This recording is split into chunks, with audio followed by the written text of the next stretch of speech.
Bismillahirrahmanirrahim. Assalamualaikum warahmatullahi wabarakatuh.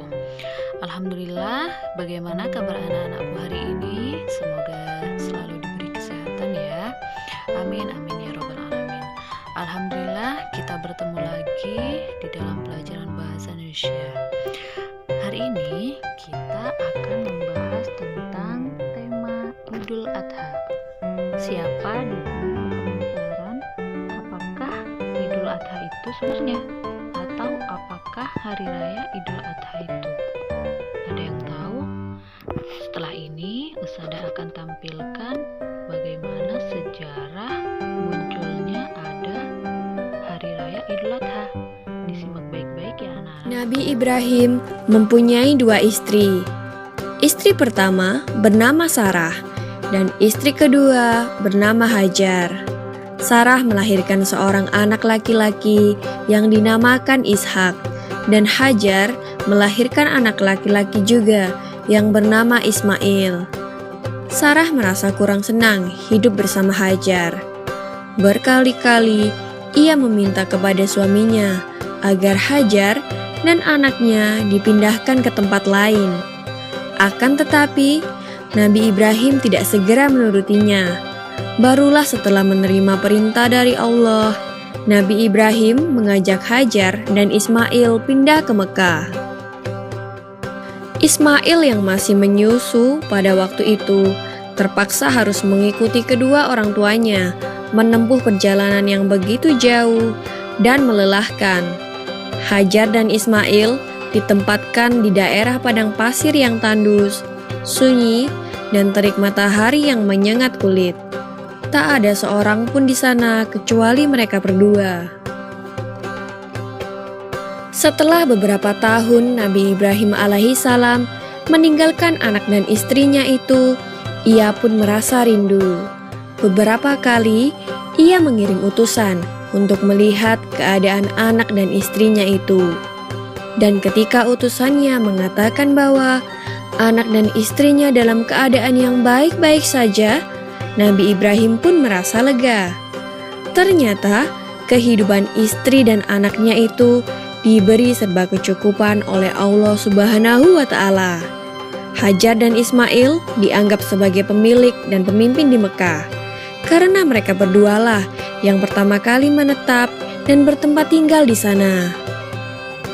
Demikianlah Nabi Ibrahim tidak dapat menahan kerinduannya. Ia pun berangkat ke Mekah dan bertemu dengan Hajar dan Ismail di padang Arafah. Anak dan istrinya itu sedang menggembalakan hewan ternak yang cukup banyak. Dalam perjalanan pulang ke Mekah, setelah menggembalakan ternak, mereka beristirahat di Musdalifah karena kelelahan dan akhirnya tertidur. Dalam tidurnya yang sebentar itu, Nabi Ibrahim alaihissalam mendapat wahyu melalui mimpinya. Ia diperintahkan oleh Allah untuk menyembelih Ismail. Anak kesayangannya itu harus dikurbankan sebagai bukti patuhnya Nabi Ibrahim terhadap Tuhannya.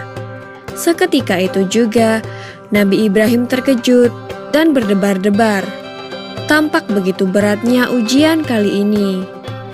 Ia pun akhirnya menguatkan hati demi rasa cintanya yang lebih besar kepada Allah Subhanahu wa Ta'ala.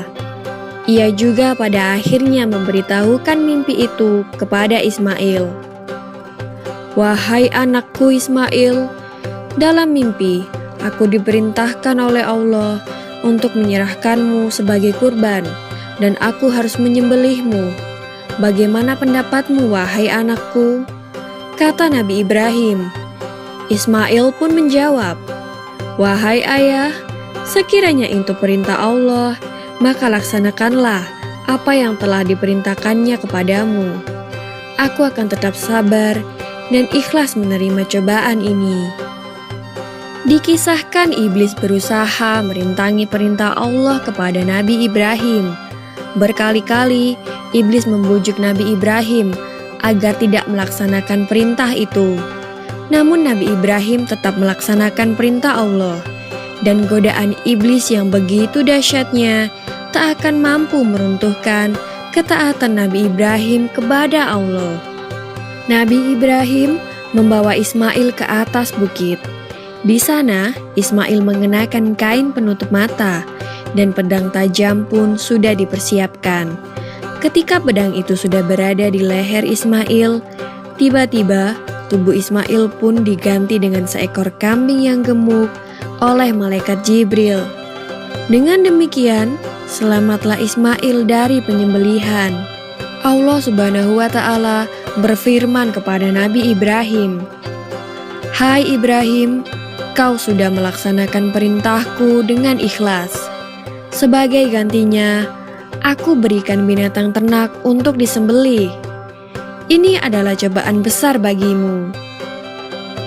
Peristiwa itu terjadi pada tanggal 10 Dzulhijjah di Mina, dan sampai sekarang dirayakan seluruh umat muslim sebagai hari raya Idul Adha. Dan umat Islam yang melaksanakan ibadah haji juga dapat melakukan kurban di Mina sebagai penghormatan atas Nabi Ibrahim alaihissalam. Demikian kisah Nabi Ibrahim alaihissalam. Semoga kisah ini dapat mempertebal iman kita kepada Allah Subhanahu wa Ta'ala. Amin ya Rabbal Alamin.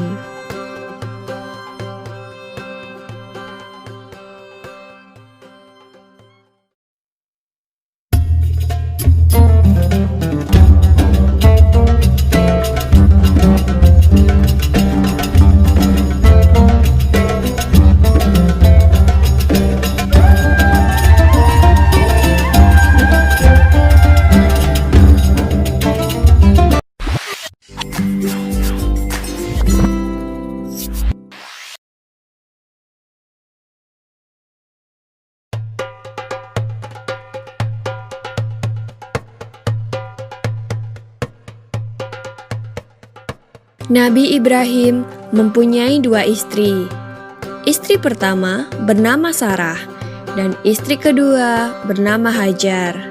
Sarah melahirkan seorang anak laki-laki yang dinamakan Ishak, dan Hajar melahirkan anak laki-laki juga yang bernama Ismail. Sarah merasa kurang senang hidup bersama Hajar. Berkali-kali ia meminta kepada suaminya agar Hajar dan anaknya dipindahkan ke tempat lain. Akan tetapi, Nabi Ibrahim tidak segera menurutinya. Barulah setelah menerima perintah dari Allah, Nabi Ibrahim mengajak Hajar dan Ismail pindah ke Mekah. Ismail yang masih menyusu pada waktu itu terpaksa harus mengikuti kedua orang tuanya menempuh perjalanan yang begitu jauh dan melelahkan. Hajar dan Ismail ditempatkan di daerah padang pasir yang tandus, sunyi, dan terik matahari yang menyengat kulit. Tak ada seorang pun di sana kecuali mereka berdua. Setelah beberapa tahun Nabi Ibrahim alaihissalam meninggalkan anak dan istrinya itu, ia pun merasa rindu. Beberapa kali ia mengirim utusan untuk melihat keadaan anak dan istrinya itu. Dan ketika utusannya mengatakan bahwa anak dan istrinya dalam keadaan yang baik-baik saja, Nabi Ibrahim pun merasa lega. Ternyata kehidupan istri dan anaknya itu diberi serba kecukupan oleh Allah Subhanahu wa Ta'ala. Hajar dan Ismail dianggap sebagai pemilik dan pemimpin di Mekah, karena mereka berdualah yang pertama kali menetap dan bertempat tinggal di sana. Demikianlah Nabi Ibrahim tidak dapat menahan kerinduannya. Ia pun berangkat ke Mekah dan bertemu dengan Hajar dan Ismail di padang Arafah. Anak dan istrinya itu sedang menggembalakan hewan ternak yang cukup banyak. Dalam perjalanan pulang ke Mekah, setelah menggembalakan ternak, mereka beristirahat di Musdalifah karena kelelahan dan akhirnya tertidur. Dalam tidurnya yang sebentar itu, Nabi Ibrahim alaihissalam mendapat wahyu melalui mimpinya. Ia diperintahkan oleh Allah untuk menyembelih Ismail. Anak kesayangannya itu harus dikurbankan sebagai bukti patuhnya Nabi Ibrahim terhadap Tuhannya. Seketika itu juga Nabi Ibrahim terkejut dan berdebar-debar. Tampak begitu beratnya ujian kali ini. Ia pun akhirnya menguatkan hati demi rasa cintanya yang lebih besar kepada Allah Subhanahu wa Ta'ala. Ia juga pada akhirnya memberitahukan mimpi itu kepada Ismail. "Wahai anakku Ismail, dalam mimpi aku diperintahkan oleh Allah untuk menyerahkanmu sebagai kurban, dan aku harus menyembelihmu. Bagaimana pendapatmu, wahai anakku?" Kata Nabi Ibrahim. Ismail pun menjawab, "Wahai ayah, sekiranya itu perintah Allah, maka laksanakanlah apa yang telah diperintahkannya kepadamu. Aku akan tetap sabar dan ikhlas menerima cobaan ini." Dikisahkan iblis berusaha merintangi perintah Allah kepada Nabi Ibrahim. Berkali-kali iblis membujuk Nabi Ibrahim agar tidak melaksanakan perintah itu. Namun Nabi Ibrahim tetap melaksanakan perintah Allah, dan godaan iblis yang begitu dahsyatnya tak akan mampu meruntuhkan ketaatan Nabi Ibrahim kepada Allah. Nabi Ibrahim membawa Ismail ke atas bukit. Di sana, Ismail mengenakan kain penutup mata, dan pedang tajam pun sudah dipersiapkan. Ketika pedang itu sudah berada di leher Ismail, tiba-tiba tubuh Ismail pun diganti dengan seekor kambing yang gemuk oleh malaikat Jibril. Dengan demikian, selamatlah Ismail dari penyembelihan. Allah Subhanahu wa Ta'ala berfirman kepada Nabi Ibrahim, "Hai Ibrahim, kau sudah melaksanakan perintahku dengan ikhlas. Sebagai gantinya, aku berikan binatang ternak untuk disembelih. Ini adalah cobaan besar bagimu." Peristiwa itu terjadi pada tanggal 10 Dzulhijjah di Mina, dan sampai sekarang dirayakan seluruh umat muslim sebagai hari raya Idul Adha.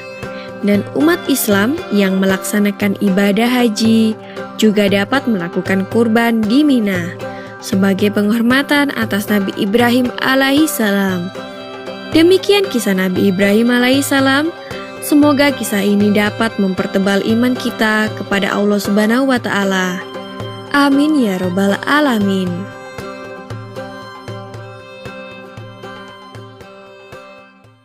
Alhamdulillah, kita sudah mendengarkan cerita kisah Nabi Ibrahim bersama dengan keluarganya.